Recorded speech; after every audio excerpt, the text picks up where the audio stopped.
Magic mirror on the wall, who is the fairest one of them all?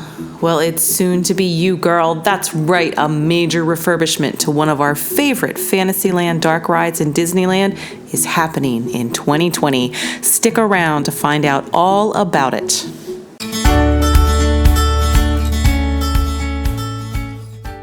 Hey there, Mouseketeers. Welcome to the Disneyland Beat, where our toes tap to a Disneyland drum and we always whistle while we work. Well, Tickle Me Pink Disney is keeping their current era of major construction going, and much to my surprise, they are refurbishing 2 e-ticket attractions during 2020. We had predicted that they were not going to do a lot of ride shutdowns, but wow, we are so happy to be wrong. Snow White closes on January 6th before Rise of the Resistance even opens. Before we take an in-depth look at Snow White's scary adventure, please take a moment to like and subscribe to this channel so you can keep up with each and every Disneyland beat. Snow White's Scary Adventure, which, by the way, is the only princess ride in the park, was there on opening day in 1955. It was famously one of the scariest and most popular rides in the park. The witch popped out even more times than she does in the current scary version. In the original, Snow White was nowhere to be seen, as we were supposed to be experiencing the ride from her point of view. But the audience wanted to see her, so she was added to the opening of the ride, the same time the word scary was added to the ride title. The version most of us know and love is the 1983 rebuilt version. Much of the ride has changed at this point, updating the effects and toning down how scary it was. It was at this point we got the evil queen looking out of her tower window and the laughing apple as well. Well, now Disney is going to upgrade the ride again. Recently, it always seems so dark and it's really difficult to see all the details. The ride relies on blacklight painting and the old 1980s fixtures just don't provide enough light. Disney intends to replace all the current fluorescent and compact fluorescent lighting with serious up-to-date LED lighting. Winnie the Pooh just underwent a similar upgrade and it looks amazing. It looks like the whole thing has been repainted, and all because of better lighting. The only other issue we've ever had with the ride is also being addressed.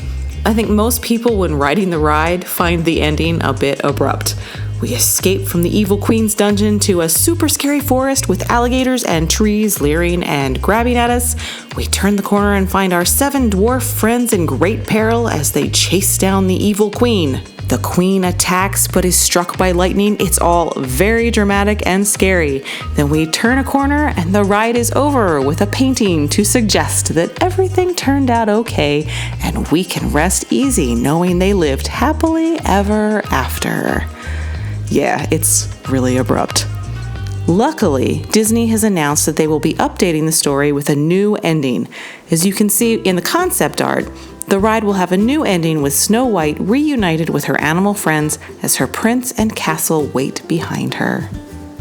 There is going to be an additional scene as well, as you can see in the only other piece of concept art to be released so far. It shows Snow White in her golden coffin waking up from her deep sleep.